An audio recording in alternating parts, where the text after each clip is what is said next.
دوسرا معنی،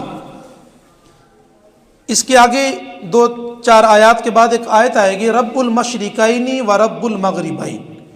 اللہ مشرقین کا بھی رب ہے اور مغربین کا بھی رب ہے۔ اب مشرق ہم تو بولتے ہیں نا کہ ایک مشرق ہے ایک مغرب ہے، طلوع ہونے کی جگہ اور غروب ہونے کی جگہ، لیکن اس میں تھوڑا سا فرق ہے۔ سال کے 6 مہینے سورج کے طلوع ہونے کی جگہ روزانہ تبدیل ہوتی ہے۔ سال کے 6 مہینے سورج کے طلوع ہونے کی جگہ روزانہ تبدیل ہوتی ہے، اور سورج روزانہ ایک جگہ سے طلوع نہیں ہوتا، 6 مہینے روزانہ اس کی جگہ تبدیل ہوتی ہے، کبھی یہاں سے طلوع ہوا، کبھی یہاں سے طلوع ہوا، کبھی یہاں سے طلوع ہوا۔ یہ اللہ کا نظام ہے، یہ نظام قدرت ہے۔ اور سورج جب گزرتا ہے طلوع ہونے کے بعد، جب گزرتا ہے غروب ہونے کی طرف، تو سورج روزانہ ایک جگہ سے نہیں گزرتا، اپنی جگہ کو تبدیل کر کے گزرتا ہے۔ اس کی حکمت سماعت فرمائیں۔ آپ نے سنا ہے نا کہ سال میں جب بعض دفعہ یہ سوشل میڈیا پر پوسٹیں بھی لگتی ہیں کہ آج سورج جو ہے وہ خانہ کعبے کی چھت کے بالکل اوپر آئے گا، سنا ہے نا ایسا، آج بالکل اوپر آئے گا، مطلب سال میں ایک دن کے لیے سورج بالکل اوپر آتا ہے۔ اگر سورج روزانہ ایک ہی جگہ سے گزرے تو پھر روزانہ اوپر آنا چاہیے۔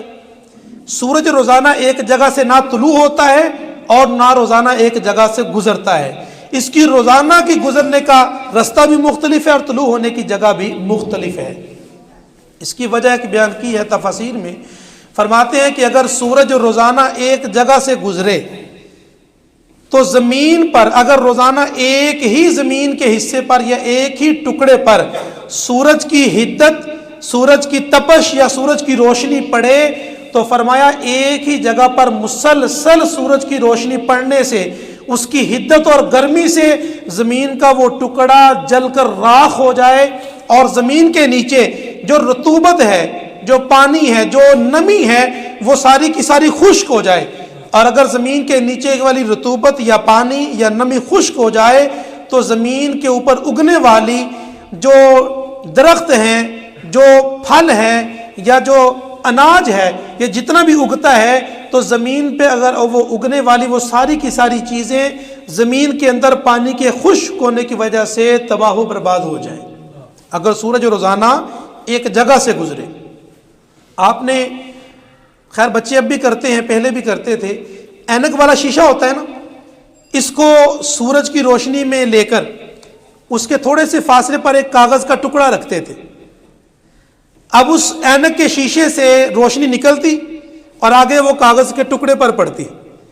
وہ جب ایک جگہ پر تھوڑی دیر کے لیے اس کو روک دیتے، رکھتے،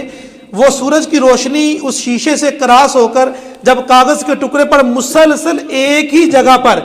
2-3 منٹ کے لیے پڑتی تھی نا، نکل کر مسلسل ایک جگہ پر، تو تھوڑی دیر کے بعد وہ کاغذ کے ٹکڑے پر آگ لگ جاتی تھی۔ ایسا ہوتا ہے، آپ کر کے بھی دیکھ لیں، تو کاغذ کے ٹکڑے پر وہ جلنا شروع ہو جاتا تھا۔ سورج کی روشنی جب مسلسل ایک جگہ پر اس شیشے سے نکل کر پڑتی تھی، وہ کہاوت ہے نا کہ اگر سخت پتھر پر بھی پانی کا ایک ایک قطرہ گرنا شروع ہو جائے، اگر مسلسل ایک ہی جگہ پر گرے تو ایک وقت آتا ہے کہ اس پتھر میں بھی سوراخ ہو جاتا ہے۔ اس پتھر میں بھی شرط یہ ہے کہ جگہ بھی ایک ہو اور گرنے والا قطرہ اسی جگہ پر گرے، تو ایک وقت آتا ہے کہ سخت سے سخت پتھر میں بھی